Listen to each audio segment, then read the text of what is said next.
నా పేరు శ్రీనివాస్ అండి. ఎక్కడ ఖమ్మం అండి మాది. ఆటోదారులతో ఎట్లా అనిపిస్తుంది? ఆటో తోలితే కిరాయిలో ఉండి చాలా దారుణంగా ఉంది పరిస్థితి. ఇంత ఫ్రీ బస్సులు రావడం వల్ల కూడా చాలా ఎఫెక్ట్ అయిపోయింది. ర్యాపిడోలతోటి పెద్ద సమస్య అయిపోయింది. మినిమమ్ సర్వీస్ ఛార్జ్ కూడా ఒక నలుగురు ఎక్కించకపోతే మాకు రూ. 20 ఎక్కువ పడేది. ఆ ర్యాపిడో వచ్చినాక రూ. 50, రూ. 60కే వెళ్తున్నారు. దానివల్ల మా జీవనాధారం కోల్పోవాల్సిన పరిస్థితి వచ్చింది. ఇంట్లో తిండికి కూడా వెళ్ళని పరిస్థితి ఉన్నది. చాలా కష్టంగా ఉంది జీవితం భారం. మరి ముఖ్యమంత్రి ఆంధ్రప్రదేశ్ ఎట్లుంది? తెలంగాణ ఎట్లుంది?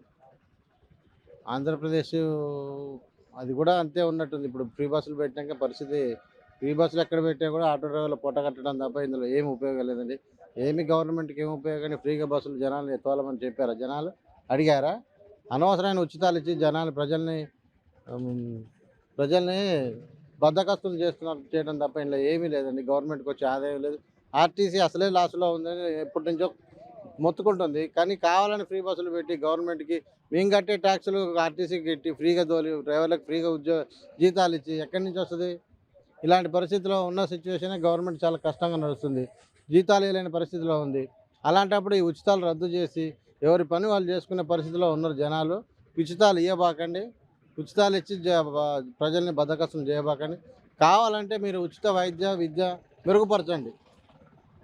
జనాలకు కావాల్సింది ఉచిత విద్య, ఉచిత వైద్యం. ఈ 2 ఇస్తే చాలు.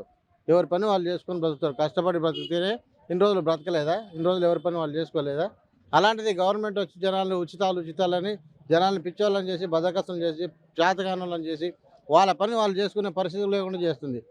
అలాంటి పరిస్థితుల్లో ఈ ఉచితాలు రద్దు చేసి గవర్నమెంట్‌కి కానీ, మా ఆటో డ్రైవర్లకు కానీ మంచి వైద్య, మంచి విద్య మా పిల్లలకి అందిస్తే అది చాలు మాకు. మా పని మేము చేసుకొని బతుకుతాం. రూపాయలు ఇచ్చారా? 15,000, 12,000 ఇవ్వలేదని చెప్పి ఇప్పుడు 2 సంవత్సరాలు అవుతుంది. ఒక రూపాయి కూడా ఇవ్వలేదు. అదే ఆంధ్రప్రదేశ్లో వెంటనే చెప్పిన వెంబటే అమలు చేస్తున్నారు. సీనియర్ డ్రైవర్లకి, ఆటో డ్రైవర్లందరికీ 12,000 ఖచ్చితంగా ఇస్తున్నారు వాళ్ళు. మాకు కూడా ఇవ్వాలని సీఎం రేవంత్ రెడ్డి గారిని డిమాండ్ చేయడం జరుగుతుంది. మాకు కూడా ఆటో డ్రైవర్లను ఆదుకోవాలని మేము చాలా కష్టాల్లో ఉన్నాం. మాకు చేసిన వాగ్దానాన్ని వాళ్ళు నెరవేర్చుకోవాలని కోరుకుంటున్నాం. అది అలాంటి పరిస్థితి కాబట్టి ఉచితాలు రద్దు చేయండి. మా ఆటో డ్రైవర్ని ఆదుకోండి. మా ఆటో వాళ్ళకి ఒక ప్రత్యేకమైన ట్రస్ట్ పెట్టి మా సాధక బాధలు తెలుసుకోవాలని ముఖ్యమంత్రి గారిని కోరుతున్నాను ఈ మధ్య.